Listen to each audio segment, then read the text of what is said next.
என் அன்பு சகோதர சகோதரிகளே, ஆண்டவராகிய இயேசு கிறிஸ்துவின் நாமத்தில் என் அன்பின் வாழ்த்துக்கள். இன்றைய முத்து மூலமாக மறுபடியும் உங்களை சந்திப்பதிலே மகிழ்ச்சி அடைகிறேன். பிரியமானவர்களே, இந்த நாட்களிலே பெரிய பர்வதம், நம்முடைய நல்ல பணிகளை தடை செய்து கொண்டிருக்கிற பர்வதங்களை தேவன் சமபூமியாக மாற்றுவார்.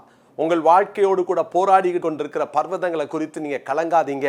அந்த பர்வதங்களை தேவன் அவர் சமபூமியாக, இல்பொருளாக அல்லது அதை உருக செய்ய அவரால் முடியும். தேவ பிரசன்னத்தினால் பர்வதங்கள் உருகும் என்று நாம் தியானித்தோம். நேற்றைய தினத்தில் நம்ம தியானித்தோம், தேவனை விசுவாசித்து அந்த பர்வதத்தை நீங்கள் அங்கே எதிர்த்து பேசினால் அது நிலை பெயர்ந்து போகும் என்பதை நாம் தியானித்தோம். இன்றைக்கும் சகரியா 4:7 நான் வாசிக்கிறேன். பெரிய பர்வதமே நீ எம்மாத்திரம், செருபாபேலுக்கு முன்பாக நீ சம பூமி ஆவாய். செருபாபேலுக்கு முன்பாக நீ சம பூமி ஆவாய். தேவன் அந்த பெரிய பர்வதத்தை சமபூமியாய் மாற்ற வல்லவராக இருக்கிறார். அப்படி சமபூமியாக மாற வேண்டும் என்றால் அது நம்ம உடைக்க முடியுமா? எடுத்து நொறுக்கி பாதையை உண்டு பண்ண முடியுமா? அல்லது மலைகளை குடைஞ்சிட்டு போக முடியுமா? நம்மளால அது சாத்தியமில்லாத காரியம். ஆனால் ஆண்டவருடைய வார்த்தையை பாருங்க, 4ஆம் அதிகாரம் 6ஆம் வசனத்துல, அப்பொழுது அவர் செருபாபேலுக்கு சொல்லப்படுகிற கர்த்தருடைய வார்த்தை என்னவென்றால், பலத்தினாலும் அல்ல பராக்கிரமத்தினாலும் அல்ல, என்னுடைய ஆவியினாலேயே ஆகும் என்று சேனைகளின் கர்த்தர் சொல்லுகிறார். என்னுடைய ஆவியினாலேயே ஆகும். ஆண்டவருடைய ஆவியினால் ஆகும். கர்த்தருடைய ஆவி பராக்கிரமம் செய்யும். இன்றைக்கும் உங்கள் வாழ்க்கையிலும் கூட கர்த்தருடைய ஆவியானவர் அவர் உங்களுக்காக கிரியை செய்ய வல்லவராக இருக்கிறார். வெள்ளம் போல சத்துருக்கள் வந்தபோது கர்த்தருடைய ஆவியானவர் அவனுக்கு விரோதமாய் கொடியேற்றினார் என்று வேதத்துல வாசிக்கிறோம் இல்லையா? இன்னைக்கும் ஆவியானவருடைய பலத்தினால நம்மளால நிச்சயமாக ஜெயிக்க முடியும். அதைதான் ஆகாய் தீர்க்கதரிசன புஸ்தகம் 2ஆம் அதிகாரம் 5ஆம் வசனத்துல அதே செருபாபேலுக்கு கொடுக்கிற அந்த இன்னொரு வாக்குத்தத்தத்தை பாருங்களேன். நீங்கள் எகிப்திலிருந்து புறப்படுகிற போது நான் உங்களோட உடன்படிக்கை பண்ணின வார்த்தையின்படியே என் ஆவியானவரும் உங்கள் நடுவில் நிலை கொண்டிருப்பார். பயப்படாதேங்க. பெரிய பர்வதம் இருக்குதே, நம்ம பர்வதத்தை தான் பார்த்து பார்த்து சோர்ந்து போயிட்டோம். அது நிமித்தமாக சலித்து போனோம். அது நிமித்தமாக மனம் துவண்டு போனோம். ஆனால் ஆவியானவர் அங்கே நம் நடுவிலே நிலை கொண்டிருப்பார். ஆவியானவர் நிலை கொண்டிருப்பார். பிரச்சனை வரும்போது ஆவியானவரை மறந்துடுறோம்ல. பிரச்சனை வரும்போது ஆவியானவரை கவனிக்கிறது இல்லை. பிரச்சனைகள் பெரிதாகும் போது ஆவியானவரை நம்ம ரொம்ப பெருசா மதிக்கிறதும் இல்லை. ஆனால் ஆவியானவர் யார் தெரியுமா? வேதத்துல சிம்சோனை பெலிஸ்தர்கள் கட்டினார்கள் என்று நியாயாதிபதிகள் 15ஆம் அதிகாரத்தின் 14ஆம் வசனத்துல வாசிக்கிறோம்.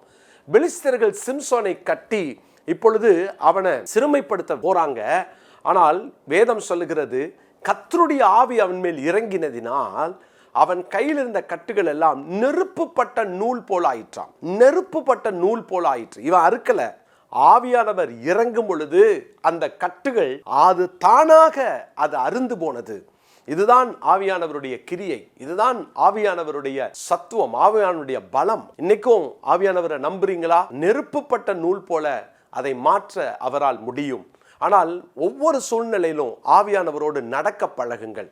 யார் கர்த்தருடைய ஆவியினால் நடத்தப்படுகிறார்களோ, யார் கர்த்தருடைய ஆவிக்குள்ளாக இருக்கிறார்களோ, ஆவியானவரால் ஆட்கொள்ளப்படுகிறார்களோ, அவர்களுக்கு இது சாத்தியம். இந்த வருஷத்துல ஆவியானவரோடு கூட நடக்க, ஆவியின் ஏவுதலை பெற்று நடக்க, பரிசுத்த ஆவியானவருடைய துணையோடு கூட நடக்க, நம்ம பலத்தையும் பராக்கிரமத்தையும் ஆற்றலையும் சக்தியையும் ட்ரை பண்ணியிருக்கலாம். ரொம்ப முயற்சி பண்ணி அதில் தோற்று போயிருக்கலாம். நான் எவ்வளோ முயற்சி பண்ணி என்னால் முடியல, நான் முயற்சி பண்ணி இந்த எதிரிகிட்ட நான் தோற்றுட்டேன், நான் முயற்சி பண்ணி என்னால் ஜெயிக்க முடியாமல் போச்சுன்னு சொல்கிறீங்கள.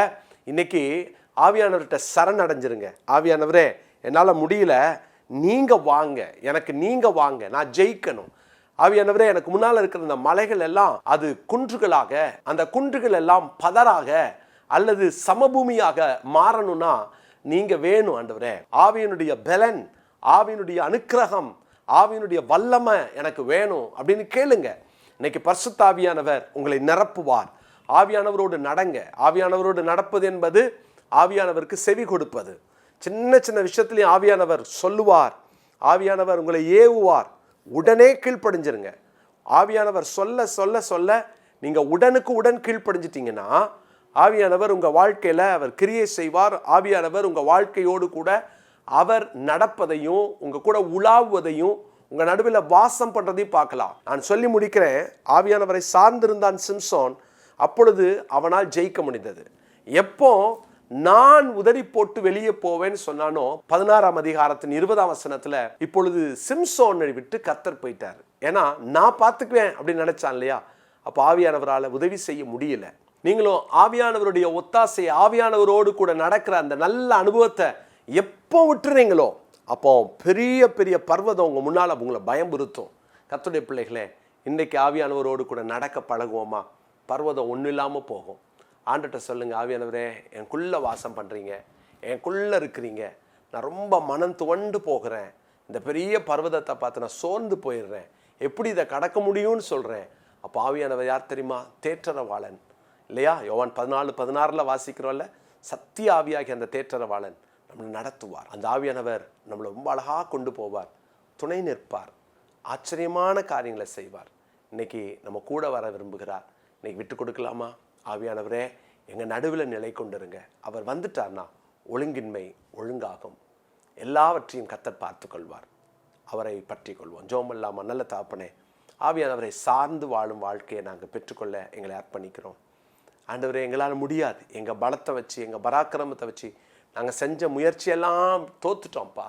நீங்கள் வாங்க, எங்களை நீங்கள் நடத்துங்க. உமக்குள் நடக்கிற அந்த நல்ல பாக்கியத்தை எங்கள் எல்லாருக்கும் தாங்கப்பா. எங்கள் முன்னால் இருக்கிற பர்வதங்கள் அது மெழுகு போல உருகணும்னா, அது தரைமட்டம் ஆகணும்னா, அது சமபூமி ஆகணும்னா நீங்கள் வேணும்ப்பா. உங்கள் பிரசன்னத்துக்காக அர்ப்பணிக்கிறோம். தொடர்ந்து இந்த வார்த்தையை கேட்கிற ஒவ்வொருவரையும் இந்த நாளிலே ஆசிர்வதியும். அவர்கள் போக்கியும் மரத்தையும் பொறுப்பெடுத்துக் கொள்ளும். தேவைகளை சந்தியும். நன்மை நாள் நிரப்பும். இந்த நாள் ஒரு ஜெயத்தின் நாளாக இருப்பதாக இயேசுவின் நாமத்தில் ஜெயம் எடுத்து ஜெபிக்கிறோம் நல்ல பிதாவே, ஆமென். சகரியா தீர்க்கதரிசன புஸ்தகம் 4ஆம் அதிகாரத்தின் 6வது வசனத்தை இந்த நாளுக்குரிய மனப்பாட பகுதியாய் தெரிந்து கொள்ளுங்கள்.